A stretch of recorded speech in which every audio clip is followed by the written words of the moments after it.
Oh, hello. I didn't see you there.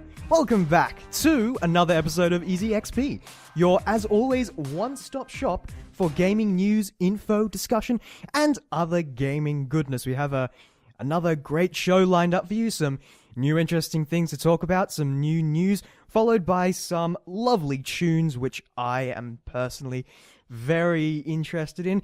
As always, my name is Den, your host for the next hour of gaming goodness and other general gaming content. And with that in mind, we shall begin our first segment of the day, which is the news. Mojang officially bought by Microsoft. Yes, last week I brought you news that there were rumors that the creator of Minecraft, the studio behind it, would be bought by Microsoft, and it has been officially confirmed that it is going to pass. Now, alright, I want you to do something. I want you to take a deep breath and expel every hate-filled, knee-jerk reaction to this news at your computer or device. Minecraft is dead, not sold out, Microsoft is the devil incarnate. Just get it out there. Just go on. I'll wait.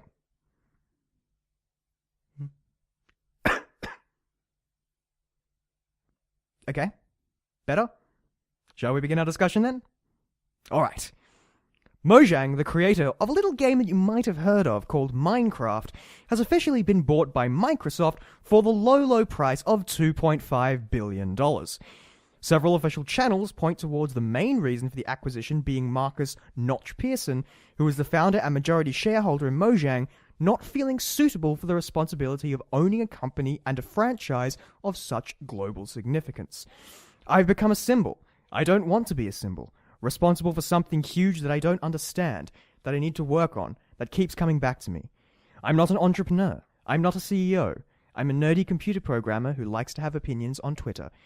That was a quote made by Notch on his official blog regarding the situation.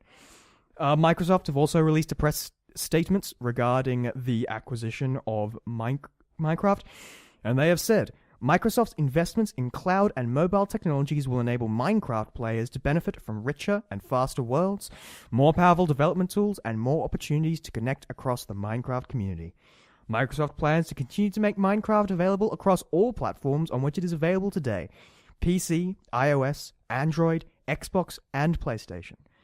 Minecraft is one of the most popular franchises of all time, said Phil Spencer, head of Xbox. We are going to maintain Minecraft and its community in all the ways people love today, with a commitment to nurture and grow it long into the future. Yes, I'm sure the community will certainly be a judge of that in the future. Admittedly, when I heard the news, I thought that this would probably be coming. Obviously, Mojang is a company of such significance with the creation of Minecraft that they couldn't have stayed the indie darling for too long, and from what Microsoft have been saying, they don't intend to interfere that much with Mojang, but Mojang have said that they obviously don't know where this puts them as a company. They'll have to wait and see how Microsoft intends to handle them as a company, and how they manage to, and how they want to handle not only Mojang themselves, but also Minecraft as a franchise going into the future. Now, obviously this raises a question of what did Microsoft buy for their $2.5 billion? Because that is an awful lot of money for just a little Swedish, for a little indie developer. That's a huge amount of money. And something that I've speculated is that Microsoft has said that they intend to make the money back on Minecraft. They intend to break even on that $2.5 billion by sometime towards the end of next year. And now, for me, that sounds optimistic, and I have a feeling that that's not exactly why Microsoft wanted to buy Mojang in the first place. I have a feeling that what they're not buying in the Mojang acquisition is the developer. They're not buying the developer. They're not buying the talent behind it. They're not even buying the future revenue of Minecraft itself. Heck, they're not even buying the revenue from merchandise. They get all that. They get all that, and that's wonderful for them, and it's not insubstantial. But I think someone ran the calculations and said that in order for them to break even on sales of the game itself alone, they would have had to sell 3 times as many copies as Minecraft has sold to date. So that's 153 million copies that they have to sell in order to break even on the $2.5 billion deal. And that certainly isn't happening because, well, Minecraft has been one of the biggest success stories of all time. Well, the biggest indie game success story ever, and 50 million units is an incredible amount, but 150 million more? That's not just going to happen. So when it comes down to it, I have a feeling that the reason that Microsoft shelled out all this money wasn't for the developer or the game, but it was for the brand and the legacy of Minecraft. Because I do not think it is hyperbole to state that Minecraft might potentially be the defining game of this generation. And I know that that might be an interesting prospect and might be something that you might not be expecting, but I think it is. Just when people will look back on this generation of gaming, what will be the game that defines it? It will be Minecraft, a game that brought a whole new generation of games into a more mainstream gaming culture, the game that brought gamers and non-gamers alike together to play this one game, a game that has such a giant reach despite not being under a single publisher and being made by a tiny studio, but being made by essentially one person in the beginning and still a small studio today. And for that just to make millions upon millions of dollars, as well as cement itself in the popular culture in the way that it has, in not only the gaming space, but also in the other areas, like in education and just in popular culture. That's what Microsoft have bought with their $2.5 billion. And that's not insubstantial, I feel. And now, what are the practical benefits of this for people who own Minecraft? Obviously, Microsoft will be shooting themselves and the brand in the foot if they try to deviate too much from what they're doing right now. If the worst case scenario things come to pass, that they start throwing microtransactions into it, or they start doing stupid stuff like trying to make it exclusively to the Xbox or something like that, then they'll just lose the audience. They will. The audience will just go to the next thing. Because if they really start deviating it too much, then it's just going to crumble in on itself. And I don't want to see that happen. Obviously, what I found interesting about Microsoft's way that they approached this was they actually named stuff by... Like, they named the PlayStation version of Minecraft by name. They said that they didn't say, oh, other versions will be supported. They said specifically, the PlayStation versions, the iOS versions, they will all still be supported. And that's something quite different from what we're used to. And I certainly think, if anything, it's a slight indication that this might be it might be not so bad a thing. When I hear that, it makes me think that they might actually hold true on it. Obviously, we'll have to wait and see if time tells, depending on whether or not they can actually keep their promises, but this has just happened. We'll have to deal with it.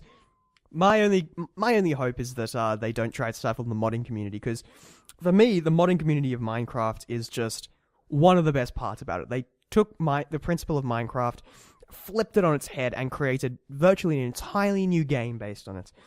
And so I hope that in their efforts to continue, Microsoft do not stifle any of that.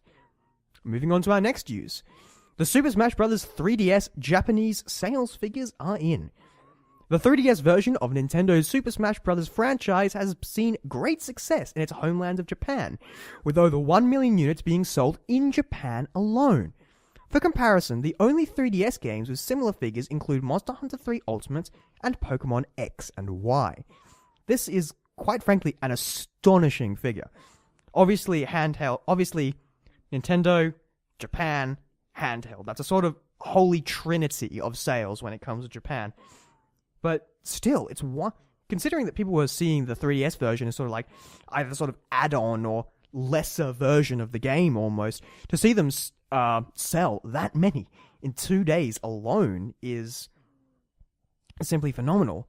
And it will be interesting to see how not only the 3DS version in the West does, but also how the Wii U version will do in comparison to that.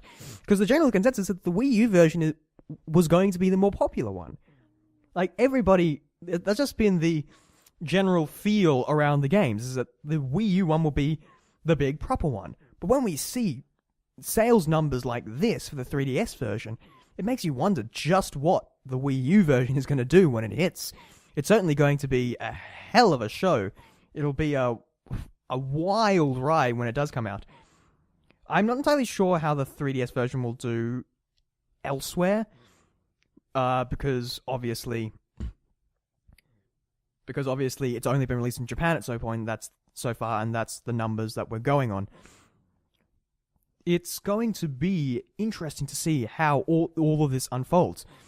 It makes me wonder, like, will there be a Wii U sales spike for Smash Brothers, or will the Smash Brothers numbers see it diminish because people aren't willing to go for the console?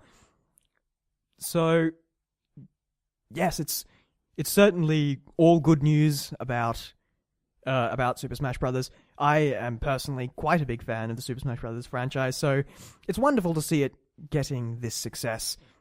I'm not sure if I'll be picking up the 3DS version personally. I think I will wait for the Wii U version. And moving on to our final news topic of the day, the PC version of GTA 5 delayed to 2015. One day after I recorded my last show, which infuriates me, Rockstar announced some official release dates for the next-gen version of its flagship franchise, releasing in November 18th, 2014 for PlayStation 4 and Xbox One, and January 27th, 2015. Yes, that is annoying. I have been waiting for this game for quite some time, and I'm obviously very glad that we're still going to be getting the game, of course. Don't get me wrong. But the fact that it has to be delayed again, I'm not entirely sure why. I've heard lots of theories around it, like, for instance, obviously, it's the PC version. They're going to need more time to buff it up, make sure it's optimized properly, make sure it works and runs well. But still, it's a delay on top of a delay at this point, and it's just getting a little bit grinding. I suppose January 2015 isn't too bad to ask for, but still, it's a good 2 months after the next-gen version's release.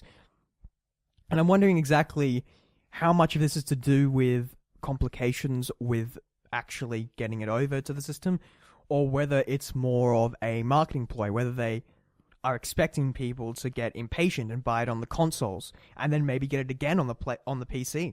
Are they expecting people to triple dip into this game, buy it once for previous generation, once for next, and once for PC?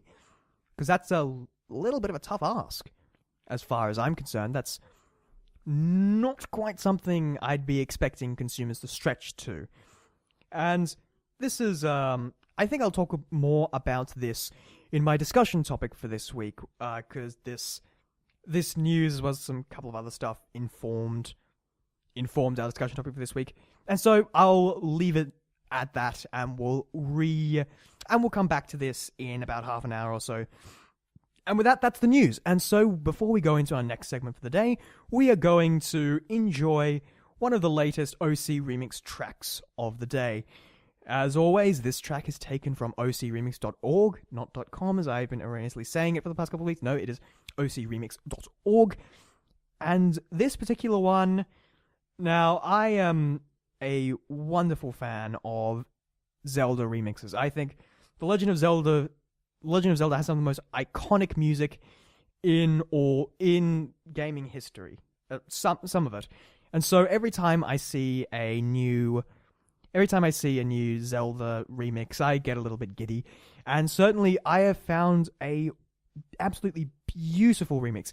This one is hot off the presses. This actually was released yesterday. And so I am very glad to have it on my show today. This is by a remixer by the name of Tim Sheely, I think it is. My notes are out of date. Yes. No, Tim Shee. I'm sorry, Tim. I am butchering your name, and for that I am deeply sorry. But I'll make up for it by saying that I absolutely adore this track. It's an amalgamation of Zelda's theme and the Outset Island theme, and it's done so beautifully and so subtly that you'll be hard-pressed to tell when one starts and when the other ends. It's a lovely remix from The Legend of Zelda Wind Waker, and it's known as Forever Yours. I hope you enjoy.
You are listening to Easy XP, and you just got a little sneak peek at our next track, which will be coming up short enough because I wasn't quick on the fader.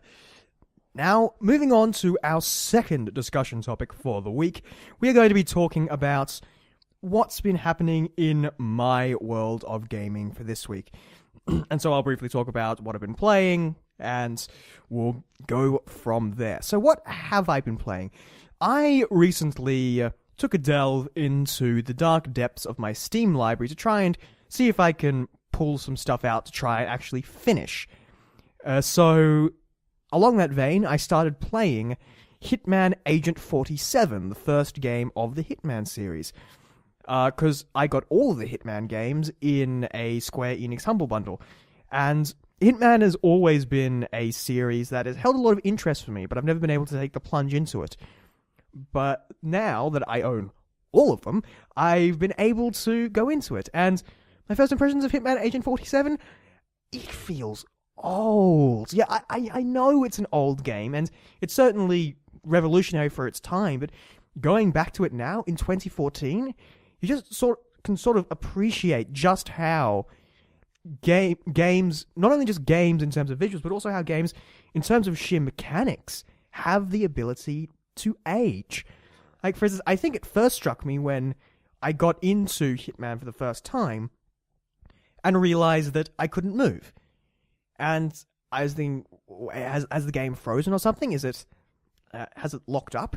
But no, when I went to the control panel, I saw that it had by default, it had bound the keys to the number pad. And then just thinking, wow, this game has been designed entirely not necessarily to use mouse-driven camera movement. And as a younger member of the gaming community, that's just astonishing for me, because I wasn't into PC gaming as I was now, back when this kind of game was released. And certainly, I was far too young to have experienced anything like it. And so, having that, it just shows, although admittedly, it still runs perfectly fine, which I have to give it all credit for. It's not a great looker anymore, but it certainly is perfectly functional on a modern PC running Windows 8 and at 1080p on 120Hz monitors. It's so all credit for them for having it actually, such an old game, work. And just so many subtle things in modern day gaming that you get so accustomed to that you don't realize what you're missing until it's very abruptly taken away from you. So, for instance, in Hitman Agent 47, one thing I particularly was noticing was a distinct lack of physics. So, for instance, there's a training area when you get to try out all the weapons and what have you. And so you want to switch between your weapons, but you can only hold a certain amount. And so I picked up a rifle, and I said, okay, now I want to try the shotgun. And so I dropped the rifle, and the rifle hung in midair on my eye level. It just floated in midair. It didn't fall to the ground or anything, it just floated. Now, obviously, it's just a quirk of playing old games, and certainly doesn't diminish from it.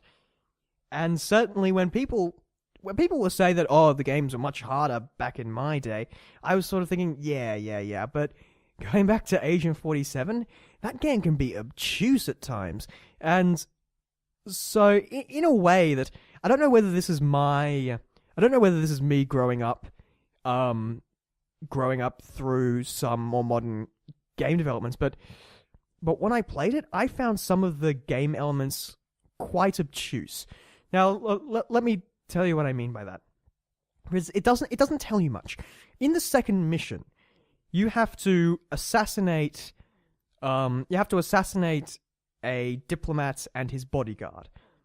And there are only two options. You can go in there, guns blazing, and try to take out everybody, including your target along the way.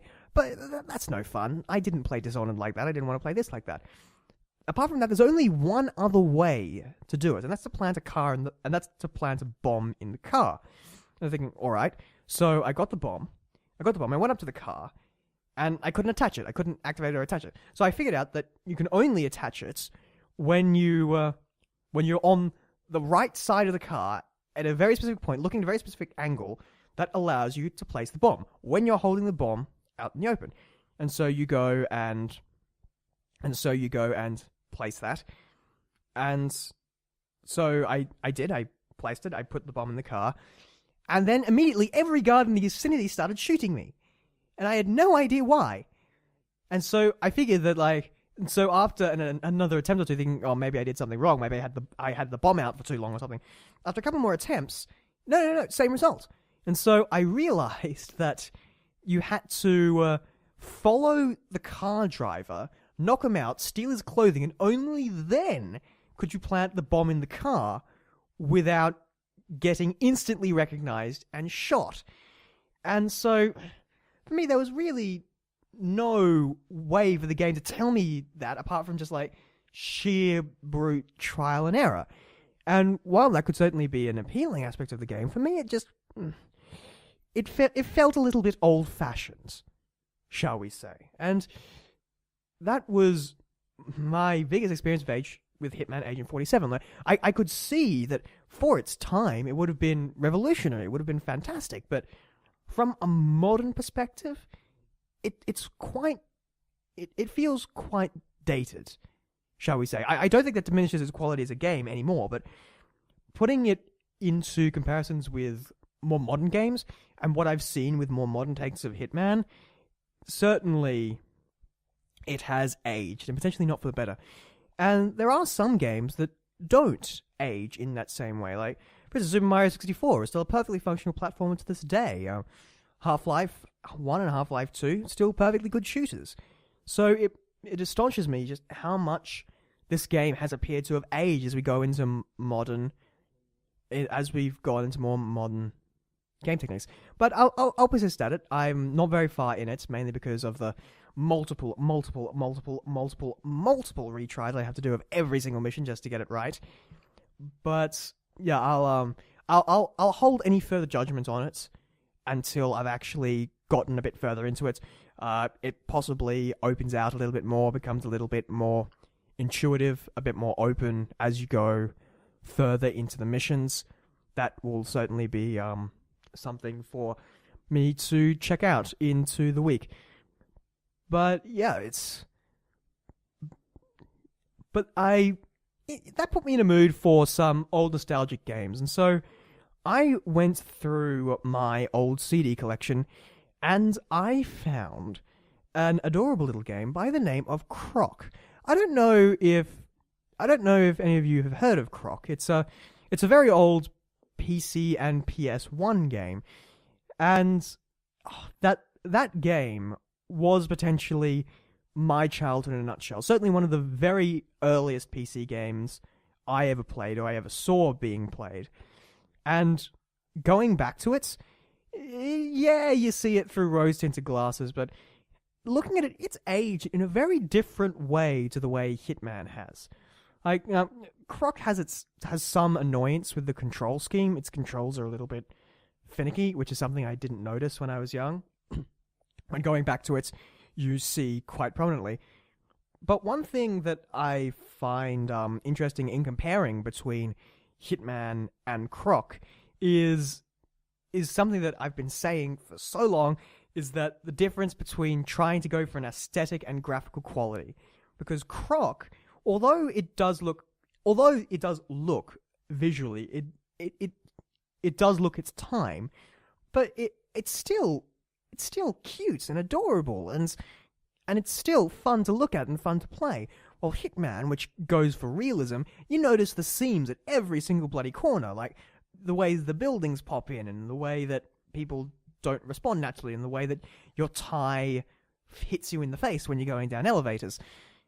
And that's the inherent problem with going for a realistic look, because as soon as it gets outdated, it looks ugly. But with Croc, going back to it so many years later, you can still see the charm. You can still see the love that's been put behind it. And so that's very obviously, Croc will look like Croc forever, but Hitman will only look like reality for a certain amount of time. And so, yeah, that's a very interesting thing I found going back and playing these old games and seeing just how they compare. Now, from old games to the ultra new. Now, it probably should surprise nobody that I am what Nintendo considered to be a platinum member. And so I got a couple of download codes for the Super Smash demo for the 3DS. Horribly crippled demo, by the way. It only limits you to one type of fighting mode with only a couple of characters. But I wasn't expecting them to give the full game. And so it was really just for getting into it and getting a feel. And my immediate response, it's actually really good. I wasn't expecting much from the 3DS version. I don't know what I was expecting, but it's actually a very, very good version of Smash. It certainly feels a hell of a lot different to Brawl. Like, everything about Smash 4, on the 3DS version at least, all the characters, every attack feels like it just has that tiny little bit more weight. All the impacts have that tiny little bit more effect. Every character themselves just have a tiny little bit more momentum, and it makes it feel great. It makes it feel much more like a fighting game than I found Brawl, which felt quite sort of, I don't know if arcadey would be the word, but it certainly didn't have the quite deep impact that even the 3DS version has. And it runs at a full 60 frames per second, and even with 3D on, and I know that people aren't terrible fans of the 3D, but I would recommend the 3D on for Super Smash, partly because it looks really, really good, but also because it makes it easier to see where your characters are. That was my biggest complaint when I tried the demo, is that when people start to step away and space out from each other, everything gets very, very, very small very quickly.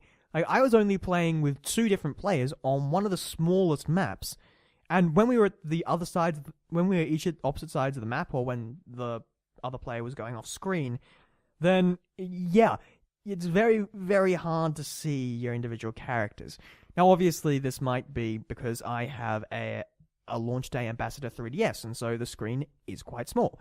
You probably wouldn't have as big a problem on the 3DS XL, but it is something that you should consider if you are going to go for the 3DS version. It honestly gives me it gives me high hopes for the Wii U version, because if it feels and if it plays and if it controls like the 3DS version does, except on a bigger, beefy console with all the strings attached, then yeah, I have tremendous high hopes for it. And what characters do they give you? They give you the Villager, they give you Mega Man, Link, Mario, and Pikachu in the demo. And those are the only characters that you and your enemies can play as. And so it's certainly limited, but it's good for getting a feel of it. I think the demo comes out to the general public later this week on the eShop, so you don't have to take my word for it. If you've got a 3DS, you can go and try it right now. I have a feeling you'll be impressed, as I was, with just how well they managed to do it. Even the controls, like the controls work quite well on the 3DS. They're obviously not quite as good as the godlike GameCube controller will always be, but they were functional. They're functional, and they worked. They did exactly what was advertised on the box, and for a 3DS game, it looks really, really good. Like, I know that because you're only stuck to like one camera angle or whatever, they don't need to render like big open stuff, but still, for a 3DS game, it looks very, very impressive. And yeah, it makes me wonder what kind of stuff they'll bring to the new 3DS version, like how the 2 versions will differ. Hopefully not a lot. As I've said before, I don't think the new 3DS should deviate too much from its ancestor to avoid splitting the fan base, but it'd be interesting to see how that works and how amiibos all interact with it. And something I did notice from the demo is that you can actually use your 3DS as a controller for the Wii U version when it does come out, and so that'll certainly be interesting to see how people use that. And yeah, moving on from that, I moved into another multiplayer experience that me and some of my friends have been enjoying over the last week, and that is a game that came out in 2010 by the name of Just Cause 2, which is a big, bonkers open world game. Now, I'm sure all of you know games like Watch Dogs and Grand Theft Auto and Saints Row. Well, imagine if you line them up on a scale with Watch Dogs at one end of the scale of being full of itself. Then you go down a bit, GTA, which is still sort of semi-serious but also light and playful. And you go to Saints Row, which goes progressively bonkers as the game goes on. And then you have Just Cause 2, which is way, way, way, way somewhere over here. Yeah, it's silly. It's bonkers, it's big, it's fun, and you can spawn jets to fly at into one another.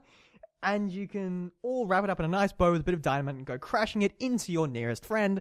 And it's just mayhem. Originally a single-player game, there's actually a multiplayer mod that got released for it. Just Cause 2 isn't originally a multiplayer game, but they released this multiplayer mod.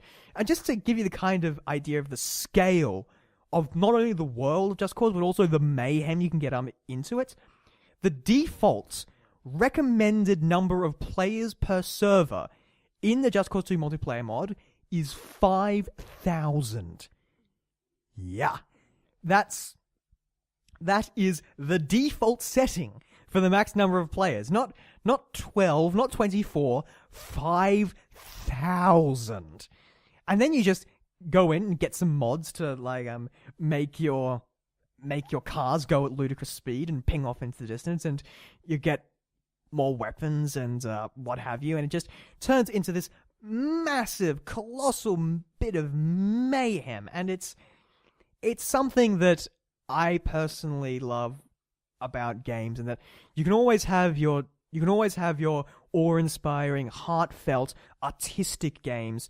When it comes down to it, something that our medium can do almost uniquely, and that we should take no shame in, is that we can just have games that are simply bonkers fun to play, that make no sense, don't need any premise, but they're just plain fun. Good old-fashioned fun. And that's what Just Cause 2 is. It is fun, especially when you get more and more people just firing dual-wielded rocket launchers at each other. And Just Cause 2 was very recently in a Humble Indie bundle, and that's where I got it. I can highly recommend it to anybody who has a large number of friends to play it with, or even if you don't. There are lots of servers currently operating for it, which can provide that big explosive fun. And hell, even the single-player aspect of Just Cause 2 is wonderful. And it's just this giant open world, and it's just... Yeah, I'm going to stop rambling on it, because if I haven't convinced you to go pick it up, if you haven't already, then I'm not going to. So with that, we're going to move from this section of the show into our final one. But before that, we have another track for you. And this one, as I was saying earlier, I played a little bit of Croc earlier this week, and it is a monumental part of my childhood. And so when I found this remix of the Croc main theme, then I simply had to include it. I simply had to put it in the show. There's no way I couldn't. This is simply known as Croc Theme Sim Gratina Remix by a YouTube user known as Sim Gratina.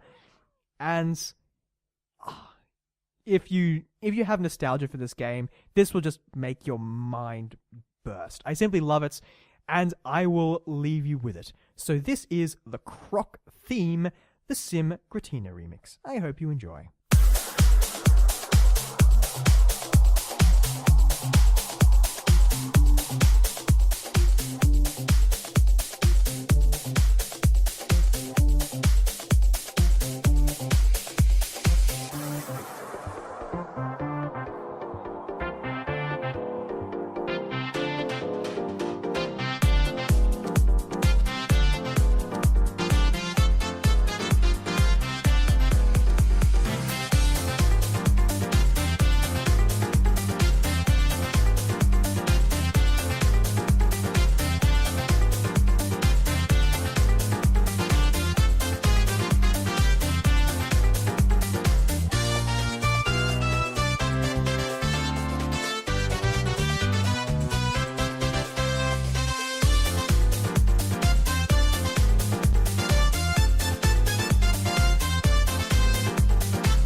You are listening to Easy XP on SURG FM, and that was the Croc theme, the Sim Gratina remix, which can be found on Sim Gratina's YouTube channel, as well as some other, less jazzy, but some certainly very, very good electronica remixes of certain themes, and also some original stuff as well. I highly recommend them if you liked what you heard. There are some times when I regret doing this show on my own. An hour is a long time to talk into a microphone on yourself. But there are other times, such as during that song, when I'm very glad that I'm the only one in this studio when this show is recording, because the little dance that I did during the entirety of that song was not fit for human consumption. So, in that sense, I'm very glad that I'm on my own. Anyway, moving on into our final section of the show, our final 20 minutes, which is our discussion topic of this week. As I was saying before, with the PC version of GTA 5 being delayed to 2015, as well as some other news of some other games, like, for instance, the very recently released Dead Rising 3, whose PC port was a little bit bad, as well as even going far back enough to Watch Dogs with that PC port. It was making me thinking, there is an intricate paradox within the concept of the PC port. And I certainly think it's perfectly reasonable, but obviously not everybody knows what people mean when they say, what's a good PC port? Well, what's a bad PC port? And so I was thinking, what is a bad PC port? What makes a PC port bad? And do you know the answer I came up with? And this might seem a little counterintuitive, or even maybe a bit silly to people, but a bad PC port is when the game runs like it does on a console. And I know that sounds like it's rage bait, but honestly, it's the truth. Think about possibly one of the mostly regarded as one of the recent worst ports made for PC very recently was obviously that of the original Dark Souls, which was considered unplayable practically on PC until you got the external modders who came in to tweak it back up to 1080p and unlock the frame rate and improve the textures. But the thing is, the Dark Souls PC port, if you plugged your PC into a television and plugged an Xbox controller into your PC, you got the Xbox 360 version of the game. That's literally what you had. And people considered it one of the worst PC ports in recent memory. And so, a little less flame baity, I suppose. What do people expect of a PC port? I suppose the answer is they expect it to run like a PC game. Obviously, they want something that doesn't feel like it's just a console experience.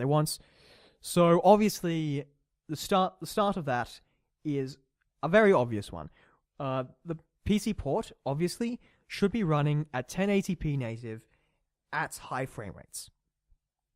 And there's a few facets to this. There's obviously the native resolution thing is easy. You want a game that runs in 1080p natively, that the game actually renders properly. It's not just an upscaling thing, it actually renders properly in 1080p or above for larger monitors. You want it to be rendering in high resolution. You want it to be rendering in high resolution, which games don't always, and some might say don't often do, on other systems. So you want it running natively at 1080p. You also want high frame rates. So let's break down what we mean by high frame rate. Now, obviously, not all PCs are going to be able to run every single game. That's just a given. But an integral part of a PC port is the ability to have it run at the frame rate you want it to. Now, why do people say that some games are poorly optimized? Well, because they're not receiving the performance out of the game that they should for the visual feedback they're getting back. Now, for instance, this was something that was a complaint with the PC port of Dead Rising 3. The look of the game and what was happening in the game was not enough to justify the fact that it would barely run at 60 frames per second on anything. Like, even if you had the most ridiculous multi-$1,000 build, it wouldn't run at a high frame rate, at its native resolution, on this monstrosity build, which shouldn't be outmoded for like another 5 years. It wouldn't even run on that. And the game does not have the kind of visual expectation or the gameplay expectation that justifies that. And so that's very much an optimization thing, because when a game moves from a console to a PC, they're obviously quite different architectures, and so you want a game that runs efficiently. Like, for instance, you can get some games that look absolutely incredible, but don't actually take up that much processing power. Like, for instance, one thing that I thought immediately when I thought of that was Battlefield 3, because I was playing quite a bit of Watch Dogs when I got Battlefield 3 for free, thanks to a very marketing heavy, but if that's marketing, then sign me up, free game offer from Origin. And so after playing that and some other games that weren't running very well on my machine, I just got to this game which looked incredible and run absolutely butter smooth. And that's the kind of thing that people are expecting from their PC ports. They're expecting to get the most out of their hardware. They're expecting the performance out for the visuals that they're getting. And that's what people are expecting. Also, there are other things, like something that every PC port should include is a form of customization when it comes to how the game looks and runs. Because as I said before, the game isn't going to be running perfectly on every single machine, but as PC ports should be giving the option to the users into how they want to invest that power. Do they want to invest it in getting the game to look as good as it possibly can, or do they want it to get to play better? That's the choice that the consumer should have when they've got a PC game. Obviously, that's not something you necessarily can or need to do in a console game, because it's all a unified set of hardware. But with multiple different sets of hardware, you need that customization. Otherwise, you could get a game that simply would refuse to run on a system, because you can't. A game that could run on a system if you were able to like turn off the anti-aliasing or turn down the texture quality, but simply can't because the game doesn't give you the option. And so, obviously, with such a wide range of hardware, you need those kind of options. Also, there are some other options that people like, including being able to rebind keys. Now, this is obviously a big thing for people who use either specialist keyboards, which have lots of different macro buttons, so you can bind it to different stuff. But also something for left-handed gamers as well. I'm left-handed myself. I play right-handed, but certainly I can feel the plight of people who, when you hold the mouse in your left hand and you've got to maneuver your fingers around W, A, S, and D, it doesn't quite work. You want to be able to rebind it to something a little bit more convenient, a little bit more within the scope of a little bit more reachable, a little bit more manageable. Also something, and this is something that's, it's not necessary, but it sort of shows a bit of care and attention. Like, sort of other options like controller support, being able, which you might think, why do you want that in a PC game? Well, you'd be surprised. Lots of games just run better with controllers, and so having the option to be able to natively use a controller is obviously a good thing. Also, some other stuff like FOV sliders for people who get motion sick from low FOVs. Down to stuff like mouse sensitivity, individual controls for audio. So, for instance, if you want to play your own music in the background of a game, being able to turn down the game music without turning down like sound effects and what have you. I stepped back into The Sims 3 for an hour or two the other day, and so I wasn't a fan of the in-game Sims 3 music, and so being able to turn the audio, the music volume down so I could play my own stuff without affecting the in-game volume was a good thing. And also just something that not very many games do, but would be a nice little bit of inclusivity, would be a colorblind option. It's not something I personally have to deal with, but I can imagine how many games that somebody who is colorblind would just be totally confused because there isn't a colorblind option. It's not something you see in a huge number of games, but it would be nice to see. I think just a little bit of thought. You sometimes see it in ironically enough, you see it in more indie games than anything else. And so yeah, it's a little bit of a long-winded, rounded topic, but in general, that's what it is. It's just all those tiny little elements that make a PC port what it is. And I suppose, in conclusion, and I know this sounds just like trying to incite a flame war. I'm not. I'm deliberately not. This is just what I found over thinking about it and researching for the past week. This is just what I found. That a PC port, the best PC ports will feel like a PC game. The worst PC ports will feel like a console game. And I think that's just what it boils down to. And I hope that doesn't cause anybody to be angry, but that's just what I've seen. And with that, I think it's time to end up our conclusion and our show. We're coming up we're bringing up close to 1 o'clock. And so I have one more track for you to end off the week. This track came up on my iPod. And I had no idea where it came from. And so I listened to it, and as I got into it, I started digging it much, much more. It's a track from OC Remix's wonderful album, The Portrait of a Plumber, which is a collection of remixes surrounding Super Mario 64, which I have dedicated some tracks to for in the past. But I found this one, and I thought I had to include it in my show because you simply need to experience it. It's called Hush Hour by Sir Jordanius and G Mixer. And I, for the life of me, could not tell you what it is. Is it a sort of funky, smooth jazz? Is it electronica? Is it a guy badly humming a guy who can't hum in a car in traffic? I don't know. But you listen to it and it's absolutely captivating. And for the life of me, I cannot figure out why. And so for our track of the week, I will be bringing you Hush Hour from Sir Jordanius and G Mixer. Of course, if you'd like to contact us to suggest a game that we should look at or a topic we should cover, you can contact us at surgexp@gmail.com. That's surgexp@gmail.com. If you can't make it to any of our live shows, then you can check out our YouTube channel, which is user/surgeasyxp, where we will be putting up all of our shows with a day or two delay, depending on how fast our computers can spit them out. Or you can just put in EasyXP Beta into the YouTube search bar. You will find us eventually.